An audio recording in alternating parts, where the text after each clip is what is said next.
General science level 5 PTB Punjab text book board की book है हमारे पास, यूनिट 7। आज हम इसका स्टार्ट करेंगे, इलेक्ट्रिसिटी एंड मैग्नेटिज्म। सबसे पहले तो हमें टॉपिक देखना है कि हमारी what is electricity. Electricity current को कहते हैं। फ्लो ऑफ इलेक्ट्रॉन्स जो हैं उसको हम करंट का नाम देते हैं। Flow of electrons, free electrons जो हमारे मुख्तलिफ़ चीज़ों में मौजूद होते हैं, उसमें से जो फ्री इलेक्ट्रॉन्स एक एटम से दूसरे एटम में ट्रैवल करते हैं तो उससे हमारी करंट चलती है, और उस केमिकल रिएक्शन की वजह से हमारे जो चीज़ों के अंदर तारे हैं उनके अंदर भी उसी मटेरियल को यूज़ किया जाता है जिसमें फ़्लो ऑफ इलेक्ट्रॉन्स रहें, और फ्री इलेक्ट्रॉन आपका एक जगह से दूसरी जगह मूव होके वो काम करता है जिसके नतीजे में आपको करंट मिलती है और आप ज़िंदगी के बहुत सारे काम करते हैं। जो आपका इलेक्ट्रॉन है, ये आपने पढ़ा है कि हमारी तमाम चीज़ें एटम से बनी हैं। तो एटम क्या है? एक स्मॉलेस्ट पार्टिकल है हमारी किसी भी क्रिएचर का, ख्वाह वो लिविंग थिंग है या वो नॉन लिविंग थिंग है, तमाम चीज़ें एटम से बनी हैं। एटम हमारा स्मॉलेस्ट एलिमेंट है, और इस एलिमेंट के अंदर भी सब एलिमेंट्स होते हैं। उन एलिमेंट्स को हम कहते हैं इलेक्ट्रॉन्स, प्रोटॉन्स और न्यूट्रॉन्स। इलेक्ट्रॉन्स वो वाला हिस्सा है जिसको मैं कह रही हूँ flow of electrons is called electricity. Flow of electron is called electricity, यानी इलेक्ट्रॉन वो हिस्सा है, वो एलिमेंट है जो हमारे किसी भी एटम के इलेक्ट्रॉन वो हिस्सा है जो हमारे किसी भी एटम के आउटर ऑर्बिट्स में मूव करता रहता है।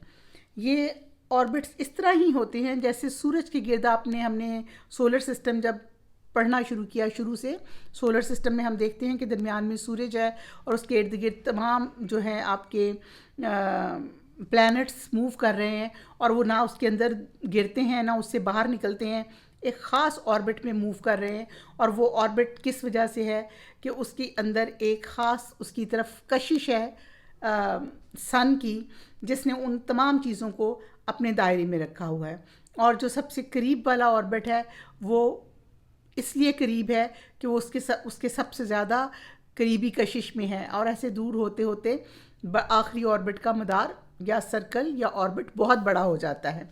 इसी तरह हमारे ये जो इलेक्ट्रॉन्स हैं ये भी हमारे एटम के अंदर बेस में न्यूक्लियस होता है। न्यूक्लियस के अंदर प्रोटॉन्स और न्यूट्रॉन्स होते हैं। न्यूट्रॉन्स न्यूट्रल होते हैं, प्रोटॉन पॉजिटिवली चार्ज होते हैं। उस पॉजिटिव चार्ज की वजह से जो नेगेटिवली चार्ज इलेक्ट्रॉन्स होते हैं जो बाहर ऑर्बिट्स में मूव कर रहे हैं वो उसकी तरफ खिंचे रहते हैं और एक ख़ास ऑर्बिट में मूव करते रहते हैं। और ये इस फ्लो ऑफ इलेक्ट्रॉन ये रैंडमली मूव करते हैं, इर्द गिर्द भी जा सकते हैं। इसीलिए जितनी अच्छी वायर होती है उतना ही इलेक्ट्रिसिटी का ज़िया कम होता है, ज़ाया नहीं होती बिजली। जितनी अच्छी आप उसके अंदर कॉपर यूज़ करते हैं, एल्युमिनियम यूज़ करते हैं, सिल्वर यूज़ करते हैं, ये मीडियम जितना अच्छा हम उसे देते हैं फ्लो ऑफ इलेक्ट्रॉन्स के लिए, उतना ही अच्छा वो फ्लो करता है। ये तो है हमारी इलेक्ट्रिसिटी। अब हमने देखना है मैग्नेटिज्म क्या है। मैग्नेटिज्म और इलेक्ट्रिसिटी का बिल्कुल आपस में बहुत गहरा साथ है, लेकिन मैग्नेटिज्म एक ऐसी फोर्स ऑफ अट्रैक्शन है या ऐसी फोर्स ऑफ रिपल्शन है जो चीज़ों को अपनी तरफ खींचती है या अपने से दूर करती है। यानी पावर ऑफ अट्रैक्शन और repulsion between two magnets is known as magnetism. दो मकनातीस जब एक दूसरे के करीब आते हैं या वो चीज़ों को अपनी तरफ खींचते हैं या अपनी तरफ से चीज़ों को एक रिपेल करते हैं, धक्का देते हैं, दूर करते हैं, तो ये है मैग्नेटिज्म। बस छोटी सी बात इतनी सी यहाँ याद रखने वाली है। इस यूनिट में हमने क्या पढ़ना है? इलेक्ट्रिक करंट पढ़नी है, जिसका मैंने सिंपल सा आपको बताया। Flow of electron is called electricity. Electric circuit पढ़ना है। इलेक्ट्रिक सर्किट क्या होता है? वो रास्ता जिसके अंदर से इलेक्ट्रिक करंट गुजरती है उसको हम कहते हैं electric circuit. The path along which electric current flows is called electric circuit. ठीक है, ये हमने इसके अंदर पढ़ना है कि वो रास्ता जिसके अंदर से करंट गुजरती है उसको हम इलेक्ट्रिक सर्किट कहते हैं। फिर हमने देखना है इलेक्ट्रिक सर्किट बनाने के लिए हमें क्या क्या चीज़ें चाहिए। उसके बाद स्टैटिक इलेक्ट्रिसिटी क्या होती है। स्टैटिक में ना ठहरी हुई, रुकी हुई, ये आपको इसके नाम से ही अंदाज़ा हो जाता है। स्टैटिक मीन्स रुकी हुई। स्टैटिक इलेक्ट्रिसिटी बाय गेनिंग और लूजिंग इलेक्ट्रॉन, या आप उसमें से इलेक्ट्रॉन ले लेते हैं या इलेक्ट्रॉन लूज़ कर लेते हैं। ये हम इसमें पढ़ेंगे लेसन में, कैसे हम इलेक्ट्रॉन ले लेते हैं, कैसे लूज़ कर लेते हैं। और object can be charge positively और negatively, this is called static electricity. इसका वो कब नज़र आती है, जैसे जब हम किसी कंबल से रगड़ खाते हैं तो एक आपको बिजली चमकती हुई नज़र आती है, बादलों में स्टैटिक इलेक्ट्रिसिटी होती है। जब किसी के बाल किसी ऐसी चीज़ के करीब जाते हैं तो कंघा, कई बार आप प्लास्टिक की कंघी से कंघी करें तो कंघी करने के बाद बाल खड़े हो जाते हैं, वो स्टैटिक इलेक्ट्रिसिटी, उस पर फ्री इलेक्ट्रॉन्स आ जाते चले जाते हैं उधर, और आपका पॉजिटिवली चार्ज जो हेयर है वो आपका रह जाता है। ये सब चीज़ें हमने पढ़नी है इसके अंदर। अर्थ की मैग्नेटिज्म मैंने पहले आपसे जिक्र कर दिया कि अर्थ भी एक मैग्नेटिक फोर्स रखती है जिसकी वजह से चीज़ें अर्थ की तरफ खींचती हैं। अर्थ के अंदर पावर ऑफ ग्रेविटी है, ग्रेविटेशनल फोर्स है। ये भी तमाम चीज़ें इसी फोर्स की वजह से ज़मीन की तरफ गिरती हैं। जैसे दरख्त से फल गिरते हैं, आप कहीं से भी खड़े होके कोई बॉल फेंकें, कोई चीज़ फेंकें, कोई पैकेट फेंकें, वो तमाम की तमाम आप जितनी भी फोर्स लगा के उसको ऑपोजिट डायरेक्शन में फेंकें, एट लास्ट वो कहाँ आती हैं, ज़मीन पे आती हैं, क्योंकि ज़मीन के अंदर फोर्स ऑफ ग्रेविटी है। लेसन में हम अब थोड़ा सा इसको स्टडी करेंगे कि लेसन में क्या लिखा हुआ है, ताकि आपको उसके मुताबिक समझना आसान हो। वही सब कुछ है जो मैंने अभी डिस्कस किया। All the material objects, all things are made up of matter. हम तब सब चीज़ें किससे बने हुए, हम मादे से बने हुए, मादा मैटर। हम सब चीज़ें, हमारे इर्द गिर्द मौजूद सब चीज़ें मैटर से बनी हुई हैं। All material made up of matter या composed of extremely small particle called atom. ठीक है, तमाम चीज़ें, तमाम मैटर, मटीरियल एटम से बनते हैं। An atom consist of further smaller particles called electron, protons and neutrons. मज़ीद छोटे पार्टिकल्स हैं। Protons have positive charge on them and located in the centre of the central part is called nucleus, उसके अंदर होता है। Electrons have negative charge on them and revolve around the electrons, और electron के गिर्द ये देखें, ये इसका ऑर्बिट है और ये इसके ऑर्बिट के गिर्द, ऑर्बिट में इसके मूव कर रहे हैं इलेक्ट्रॉन्स। ये रेड कलर के जो नेगेटिव चार्ज वाले ज़र्रे हैं ये इलेक्ट्रॉन्स हैं। अब हमारा नेक्स्ट है इलेक्ट्रिक सर्किट, जो हमने पहले डिस्कस किया। इलेक्ट्रिक सर्किट क्या है? करंट का ऐसा फ्लो, आसान ज़बान में देखिए, इलेक्ट्रिक करंट तो हमने पढ़ा ना, फ्लो ऑफ इलेक्ट्रॉन्स। करंट का ऐसा फ्लो जिसकी वजह से आपकी कोई चीज़ जल जाती है, जैसे बल्ब जल जाता है, कोई काम हो जाता है, आपकी मशीन चल जाती है, या आप मोटर चला लेते हैं, यानी फ्लो ऑफ इलेक्ट्रॉन्स इस तरह से कि सर्किट कंप्लीट हो जाए। जब सर्किट कंप्लीट होता है तभी इलेक्ट्रॉन्स फ्लो करते हैं, और उसके दौरान हमारे पास क्या क्या चीज़ें यूज़ होती हैं। घरों में हमारे पास वापडा की सप्लाई है। अगर वापडा की सप्लाई चली जाती है तो आप क्या यूज़ करते हैं? बैटरियाँ यूज़ करते हैं जिसमें सेल होते हैं। वो बैटरी है यानी सेल है, वायर्स हैं, और वो एलिमेंट है जिसको आपने चलाना है, बल्ब है या जो भी चीज़ है। और इसके साथ एक बटन है, स्विच, जिसको आप कहते हैं ऑन ऑफ करने वाला। ये चीज़ें मिलके इलेक्ट्रिक सर्किट कंप्लीट करती हैं। In some objects like copper, aluminium, silver, electrons can move from one atom to another atom within the material. These electrons are called free electrons. They move freely in random directions in the material. To make these electrons flow in one direction, a force is needed.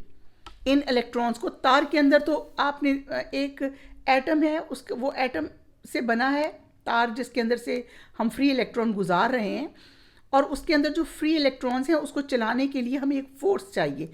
वो force हमें कहाँ से मिलती है? Battery से दी जाती है। वो बैटरी क्या है? आपकी सेल या बैटरी, ये चीज़ें हैं। The flow of electrons is called electric current. A force is needed which is provided by a battery or a cell. Consider a cell as shown in fig 7.2. If two ends of, अच्छा, अब cell के ऊपर आप अक्सर देखते होंगे, cell के ऊपर एक तरफ प्लस का निशान और एक तरफ माइनस का निशान बना होता है। जिस तरफ प्लस का निशान है इट मीन्स कि ये पॉजिटिव एंड है, और जिस तरफ माइनस का निशान है मीन्स ये नेगेटिव एंड है। करंट ने हमेशा पॉजिटिव एंड से स्टार्ट करके नेगेटिव एंड की तरफ को इलेक्ट्रॉन्स ने जाना है और फिर मूव करते हुए उसी सेल में से फिर आना है। ये वो फोर्स है जिसने इन इलेक्ट्रॉन्स को मूव करवाना है। Electric current is measured by an instrument called ammeter. Ammeter वो आला है जिससे हम इलेक्ट्रिक करंट मेजर करते हैं कि हमने कितनी इलेक्ट्रिक करंट यूज़ कर दी। The electric current in the wire can be tested by the connecting a bulb in its way. The bulb will glow due to the flow of electron. अगर हमारा bulb नहीं रोशन होता तो it means flow of electron नहीं है। अगर bulb रोशन हो जाता है मीन्स सर्किट कंप्लीट हो गया है और हमारा फ्लो ऑफ इलेक्ट्रॉन है। तो अब हमने देखना है इलेक्ट्रिकल सर्किट जो है वो क्या होता है और इसके कंपोनेंट्स या इसके हिस्से कौन कौन से होते हैं। ये हमने पहले पढ़ लिया था। The path along which electric current flow is called electric circuit. ऐसा रास्ता जिसमें से इलेक्ट्रिक करंट गुजरती है उसको हम इलेक्ट्रिक सर्किट कहते हैं। सर्किट के साथ हम यूज़ करते हैं ब्रोकन सर्किट, कंप्लीट सर्किट यानी ओपन सर्किट या क्लोज सर्किट। क्लोज सर्किट वो होता है जिसके अंदर से करंट गुजर जाती है। अगर कहीं से वायर टूट जाए तो हम उसको कहते हैं ये ओपन सर्किट है, इसमें से करंट नहीं गुजर रही, यानी फ्लो ऑफ इलेक्ट्रॉन नहीं हो रहा, सर्किट कंप्लीट नहीं हो रहा, जैसे कि ये इस फिग में दिखाया गया है। Fig 7 shows the flow of electric current from one end of the cell to the other end through the wire. ये देखिए, कनेक्टिंग वायर, बल्ब, की कहते हैं स्विच को ऑन ऑफ वाले, और स्विचेस, बैटरी और cell are the components of electric current. ये वो कंपोनेंट हैं, वो चीज़ें हैं जिससे इलेक्ट्रिक करंट हमारी चलती है। वही ऑब्जर्व हमने ये देखा है दैट कंप्लीट और क्लोज, कंप्लीट सर्किट और क्लोज सर्किट एक ही चीज़ है।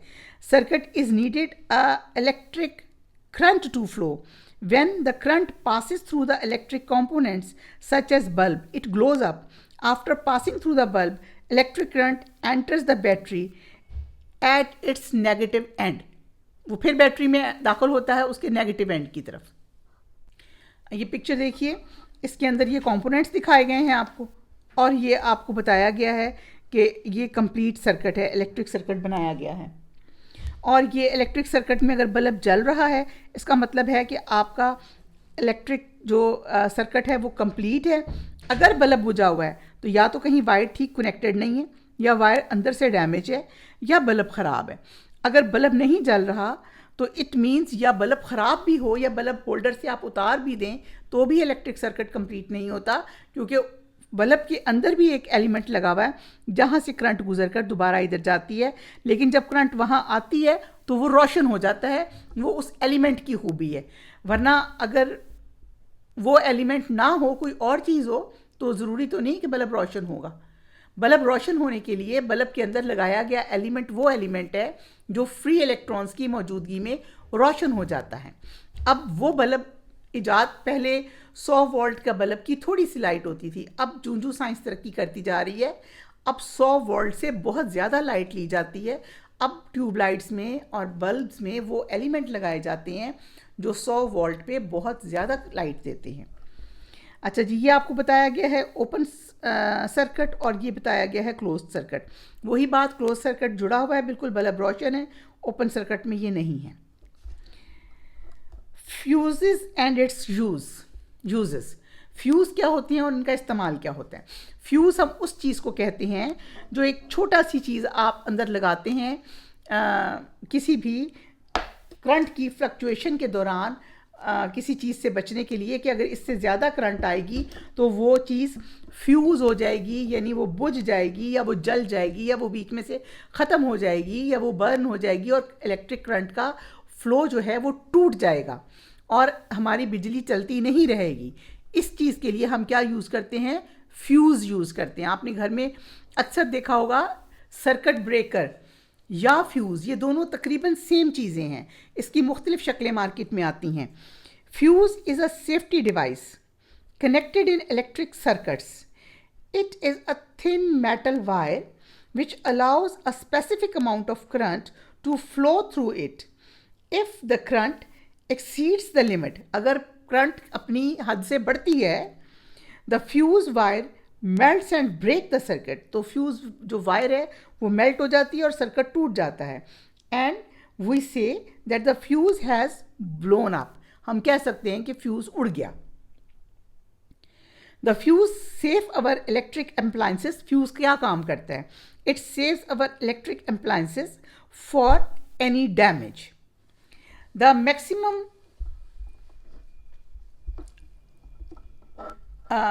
current, the maximum current that a fuse allows to pass through is called rating.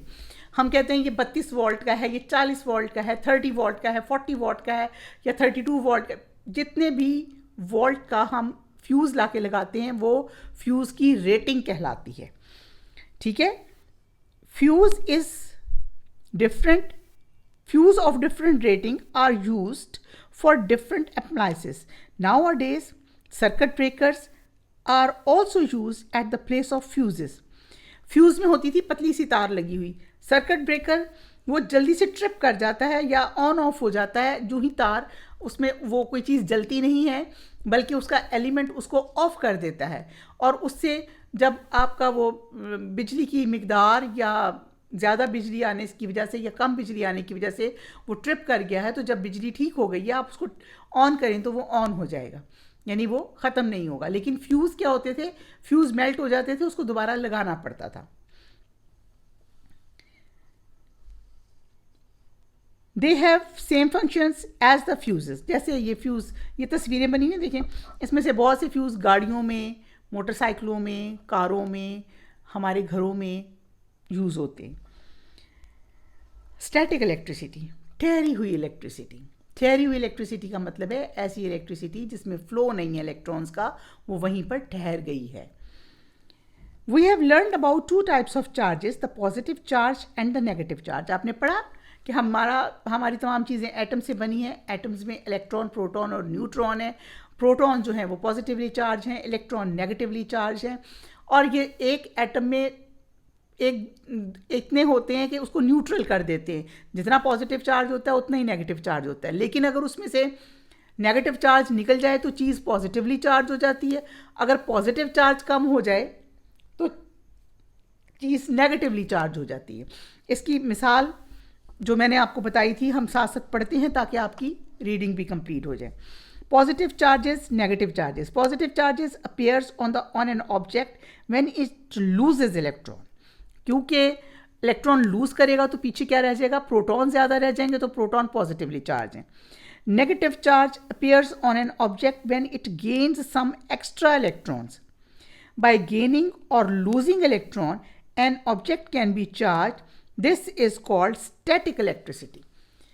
बिजली के फ्लो के दौरान इलेक्ट्रॉन्स का निकल जाना या इलेक्ट्रॉन्स का ज़्यादा आ जाना, उसको हम स्टैटिक इलेक्ट्रिसिटी कहते हैं। ठहरी हुई बिजली, ठहरी हुई electricity. Static electricity thus means the charge at rest on an object. It is also interesting to know that the object which have like charges, ऐसे ऑब्जेक्ट्स जिनके अंदर सेम चार्जेस हैं वो एक दूसरे को दूर करेंगे। repel each other and which have unlike charges which will attract each others. अगर आप देखें, आप अगर आपकी कंघी आप प्लास्टिक की कंघी से बालों में कंघी करें, ये सूखे बालों में, बगैर तेल लगे हुए बालों में, तो बाल ना एंड तक आपके कंघे से चिपकने की कोशिश करते हैं, लेकिन आप कंघा निकाल लें अपने बालों में से तो बाल दूर दूर होके खड़े हो जाते हैं। ये ऐसे करके देखिएगा, बाल खुद से एक दूसरे को रिपेल करें, क्योंकि जब उसमें हमने प्लास्टिक की कंघी फेरी तो इलेक्ट्रॉन्स जो हैं वो उसमें चले गए, प्लास्टिक की कंघी में। अब उसमें नेगेटिव चार्ज था और बालों में पॉजिटिव चार्ज आ गया, तो वो बाल जो हैं वो कंघी को तो अट्रैक्ट कर रहे हैं, कंघी के साथ चिपक रहे हैं बार बार, लेकिन आपस में एक दूसरे को रिपेल कर रहे हैं क्योंकि सारे बालों पे पॉजिटिव चार्ज आ गया। इसकी छोटी सी ये एग्जांपल आपको से बताई गई है कि अनलाइक चार्जेस, एक पॉजिटिव है एक नेगेटिव है, तो एक दूसरे को अट्रैक्ट करेंगे। लाइक चार्जेस एक दूसरे से दूर हो जाएंगे, ये भी पॉजिटिव हो चाहे लाइक चार्जेस चाहे नेगेटिव हो, दोनों एक दूसरे को धक्का देंगे, और अगर अनलाइक चार्जेस हैं तो वो उसको करीब करेंगे। वार्निंग, नेवर टच वायर्स और other metal parts connecting to main electricity. जब मेन इलेक्ट्रिसिटी से कोई चीज़ लगी हुई है तो उसको टच नहीं करना। Never touch electric switches bear foot, नंगे पैर नहीं छेड़ने स्विचेस, और विद वेट हैंड्स, और गीले हाथों से। अगर आप नंगे पाँव हैं तब भी आपको करंट लग सकती है, और अगर आपके हाथ गीले हैं तो तब भी आपको करंट लग सकती है। How do static charges built up. अब हमने ये देखना है स्टैटिक चार्ज बिल्ट अप कैसे होता है। Rubbing of certain material with one and other creating imbalance of positive and negative charges on them. जब आप किसी चीज़ को मुसलसल एक चीज़ पे रगड़ते रहे, सपोज आप कंबल के अंदर हैं, वो बॉडी आप मुसलसल आपकी बॉडी से लग रहा है, तो आपको महसूस होगा कि आपकी बॉडी के छोटे छोटे बाल खड़े हो जाते हैं। या आप तेज़ी से अपनी गर्म चादर, शॉल या कंबल या कोई भी ऐसी चीज़ अपने ऊपर से उतारते हैं, नायलॉन के कपड़े वाली, तो वो लाजमी तौर से आपको ऐसे फील होता है जैसे करंट सा लगा है। तो ये है हमारा इस तरह वो पैदा होने का तरीका। For example, when a plastic comb is rubbed through dry hair, electrons move from hair to comb, electron move कर गए बालों में से कंघी में। Static charge are built on the hair, positive charge था बालों के ऊपर, and comb with negative charge. Hair having similar charges, क्योंकि बालों पर सिमिलर चार्ज, एक जैसा चार्ज है, नेगेटिव चार्ज कंघे ने ले लिया है, तो वो they repel each other and stands erected separately, और वो अकड़ के एक दूसरे से अलग अलग खड़े हो जाएंगे। या आप करके देखिएगा। When a charge object is brought closer to the natural object, जब भी कोई ऐसा चार्ज ऑब्जेक्ट किसी नेचुरल ऑब्जेक्ट के करीब लाया जाएगा, it repels similar charges and present on the object surface. जो ऑब्जेक्ट की सरफेस पे फ्री चार्ज है, स्टैटिक चार्ज है, आप किसी चीज़ के करीब लाएंगे, अगर तो वो उसका सिमिलर होगा तो वो उसको धक्का देगा। In this way charge will be induced on the natural object, और वो नेचुरल ऑब्जेक्ट में चला भी जाएगा। सच डिस्ट्रीब्यूशन ऑफ, इस तरह की जो तकसीम है charges on natural object remains intact until we move the charged object away from it। जब तक कि हम उसको उससे चार्ज से दूर नहीं ले जाएंगे, वो उसके ऊपर इसी तरह ठहरा रहेगा। ये देखिए, ये कॉम है, इसका एक्सपेरिमेंट ऐसे किया जा सकता है। इसको पढ़िए और ये एक्सपेरिमेंट कीजिए, और इस पर कौन सा चार्ज है, कैसे इसको चार्ज करेंगे। नायलॉन के कपड़े से चार्ज कर सकते हैं, बालों से चार्ज कर सकते हैं। अगर इसके करीब आप मेटल ग्लास रॉड लाएंगे तो क्या होगा, कॉम लाएंगे एक चार्ज उसके करीब तो क्या होगा, ये आपने करके देखना है। इसी तरह ये बैलून वाला एक्सपेरिमेंट ज़रूर करके देखें। ये आसान है, इसके लिए आपको कुछ भी नहीं चाहिए, एक हवा से भरा हुआ बैलून चाहिए जिसको आप एक ही रुख में अपने बालों में फेरें, तो आपके बाल देखिए गुब्बारे की तरफ खींच रहे हैं, क्योंकि गुब्बारे ने आपके बालों से चार्ज ले लिया है। और ये जो गुब्बारा है यहाँ से चार्ज लेकर पॉजिटिवली चार्ज हो गया है। Take a balloon filled with air, rub it against your hair in one direction only, and rubbing and bring it near the wall, उसको फिर अपनी एक किसी घर की जो भी कोई करीब आपके दीवार है फ़ौरन उसके पास लेके जाएं. The hair will be raised up and balloon will stick with the wall, और बैलून जो है वो बॉल के साथ चिपकेगा क्योंकि उसका ऑपोजिट चार्ज जो इसकी एक सरफेस पे ज़्यादा चार्ज आ गया ना, ठहरा हुआ चार्ज है, स्टैटिक चार्ज है, तो वॉल के अंदर तो स्टैटिक चार्ज नहीं है, तो वॉल के अंदर जो भी इलेक्ट्रॉन्स हैं वो उसको अपनी तरफ खींचेंगे. Why does this all happens? Because there is electric static charge on the balloon and wall has no static charge, तो इसके ऊपर जो भी एक्स्ट्रा चार्ज है वो वॉल के अंदर दूसरा ऑपोजिट चार्ज उसको अपनी तरफ खींचेगा. इसी तरह लाइटनिंग होती है. ये जो थंडर स्टॉर्म और लाइटनिंग की आवाज़ है ये भी इसी स्टैटिक चार्ज की वजह से होती है. Lightning is an example of static charge. The patches of clouds during their movement rub against each other. As a result huge amount of static charge appears on the cloud patches. Frequent rubbing of clouds increase the amount of static charge. जो जब वो मुसलसल रगड़े जाते हैं तो charge बढ़ जाता है.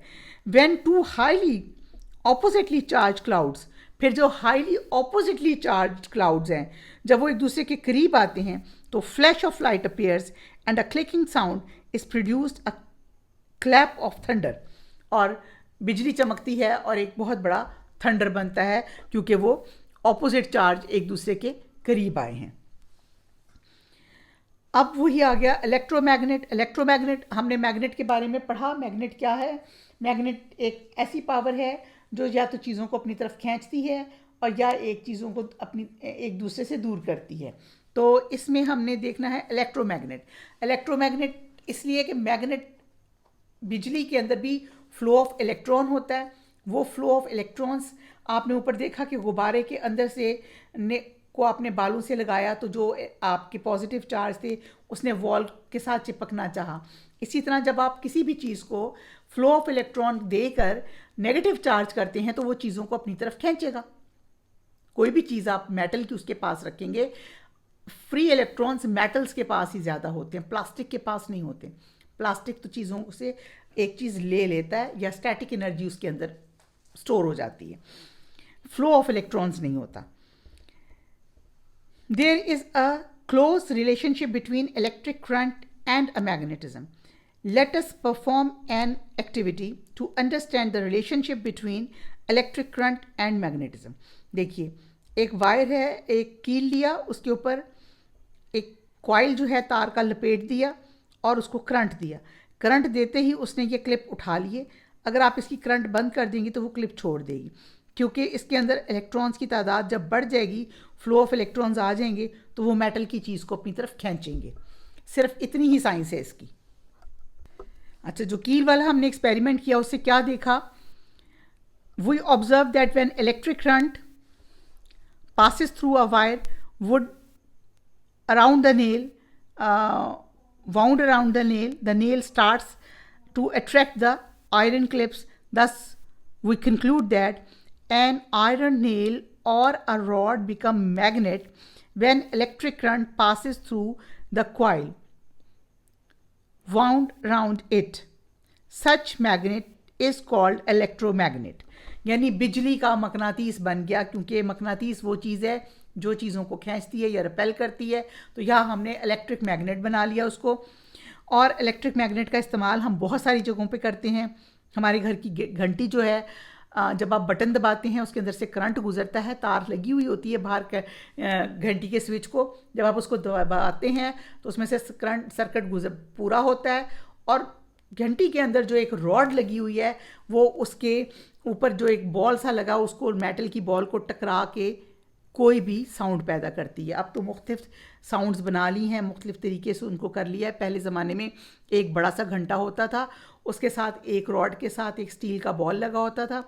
जब करंट गुजरती थी वो जो गोल सा घंटा है वो मैग्नेट बन जाता था और वो घंटी की जो आपकी रॉड है उसको अपनी तरफ खींचता था. और जो ही सर्किट टूटता था बनता था, टूटता था बनता था, घंटी बजती जाती थी. क्योंकि हमारे घरों में जो बिजली आती है इसमें सर्किट पीक पे जाता है, फिर डाउन आता है, फिर पीक पे जाता है. उसी वजह से हमारी ये इलेक्ट्रिक बेल भी इस तरह काम करती है मुसलसल जब तक जब तक कि हम बटन पुश करके रखते हैं। लेकिन जो ही हम बटन पर से हाथ उठा देते हैं, इलेक्ट्रिक करंट गुजरना बंद हो जाती है, तो हम उसके अंदर करंट बिल्कुल नहीं होती, तो हमारी वो बेल बजनी बंद हो जाती है। हमारी क्योंकि इनडायरेक्ट करंट्स हैं, वो हमारी सर्किट एक दफ़ा ब्रेक करती हैं। इसी वजह से घर के अंदर वाली बिजली को अगर किसी का हाथ लगता है, उसको करंट लगती है। अगर ज़्यादा करंट लगे तो करंट उसको धक्का दे के दूर गिराती है। जब वो दूर गिरता है तो बुनियादी तौर से सर्किट नीचे जाता है, हमारा फ्लो हमारा एकदम टूटता है इलेक्ट्रॉन्स का। ये इसकी मेन वजह है। Electromagnet attracts the objects made of iron, nickel and cobalt. Electromagnet सारे इन चीज़ों को अट्रैक्ट करते हैं. They are used widely in our daily life. For example, they are used in magnetic locks, circuit breakers, loudspeakers. Electromagnets are also used in magnetic cranes or electric bells and electric motors. इन सब के अंदर coil लगे होते हैं, aluminium की wire उस पर बारीक करके चढ़ाई होती है. जब उसके अंदर से बिजली गुजरती है तो वो मैग्नेटिक हो जाता है और वो फिर फ्लो ऑफ इलेक्ट्रॉन चलता है और वो हमारी मोटर चलती रहती है. इलेक्ट्रिक क्रेन्स को हम ये चीज़ें, लोहे की चीज़ें अलग करने के लिए बड़े बड़े स्क्रैप्स पर से यूज़ करते हैं. इलेक्ट्रिक बेल हम अपने घर पे यूज़ करते हैं. Electric crane. Have you ever seen electromagnetic crane working in a scrap yard? यानी कबाड़, जो बहुत बड़ा स्काप यार्ड है, उसके अंदर इलेक्ट्रोमैग्नेटिक यूज़ किया जाता है क्रेन को. Electromagnetic cranes, powerful electromagnet is used for lifting heavy iron scraps. These cranes pick up metal scrap by switching the magnet on and release the scrap. The electromagnet switch is off. जहाँ उसको उतारना होता है या गिराना होता है, वहाँ पर उसको ऑफ करके साइड पे करके आप इस तरह बहुत बड़े बड़े ढेरों में से लोहे का सामान, एल्युमिनियम का सामान, निकल का सामान अलग कर लेते हैं. Electric bell. Electromagnet is used in the electric bell. When electric switch is turned on, the current starts flowing through the coil around the coil rod. It becomes electromagnet. ये इलेक्ट्रोमैग्नेट हो जाता है. ये वाला आपका gong become electromagnet and thus attracts the electric iron strip. और ये electric iron strip है जिसको वो अपनी तरफ खींचता है, called armature. इसको हम आर्मेचर बोलते हैं. towards itself. The hammer, ये हैमर है जो इसके साथ लगी हुई है, which is attached to the armature, जो इस आर्मेचर के साथ अटैच है, strikes the gong of the bell and sound is produced. जाहिर है, आप जैसे स्कूल के अंदर जो पुराने ज़माने में एक हाथ में लोहे की या लकड़ी का डंडा पकड़कर आप ज़ोर से लोहे की प्लेट पे जब मारता देखते थे किसी को, तो एक साउंड प्रोड्यूस होती थी. सेम इसी तरह ये मेटल की है. इससे जब ये मेटल का दूसरा बॉल जाके टकराता है तो साउंड प्रोड्यूस होती है. Now electric circuit breaker breaks and the current stops flowing through the coil. The coil no longer remains the electromagnet. फिर ये इलेक्ट्रोमैग्नेट नहीं रहा जो ही आपने करंट बंद किया. तो armature moves back and completes the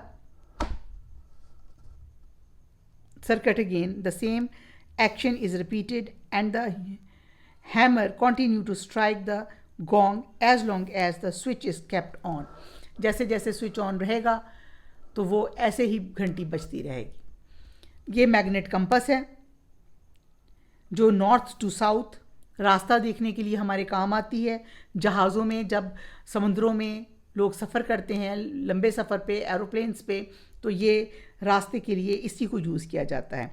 we know that compass is an instrument containing a freely suspending magnetic needle which always points north-south direction. It is a navigational instrument which is used for finding direction.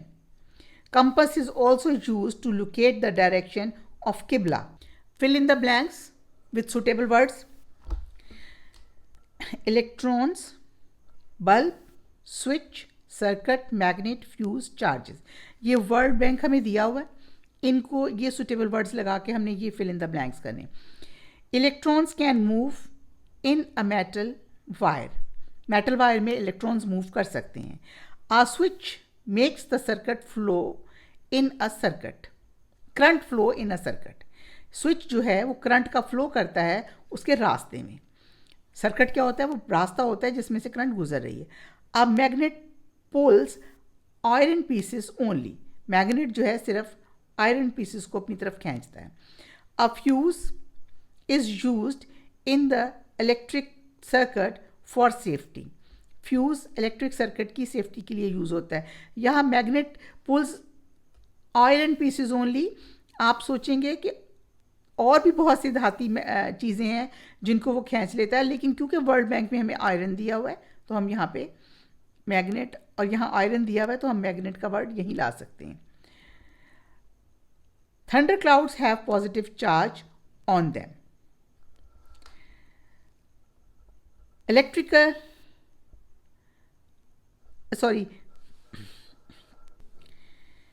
encircle the correct option. The opposite charges attract each other, A part आएगा। Number 2, electric current is the flow of charges, C. Number 3, to protect an appliance from damage we use fuse. Which of the following is not an electric device? Microphone, microphone जिससे आप आवाज़ बड़ी करते हैं ये electric device नहीं है। Electric bell भी, लाउड स्पीकर भी और मैग्नेटिक कंपास ये तमाम electric devices. Which one is not an electric component? Magnet, ये इलेक्ट्रिक कंपोनेंट नहीं है। विच of the following is an example of static electricity?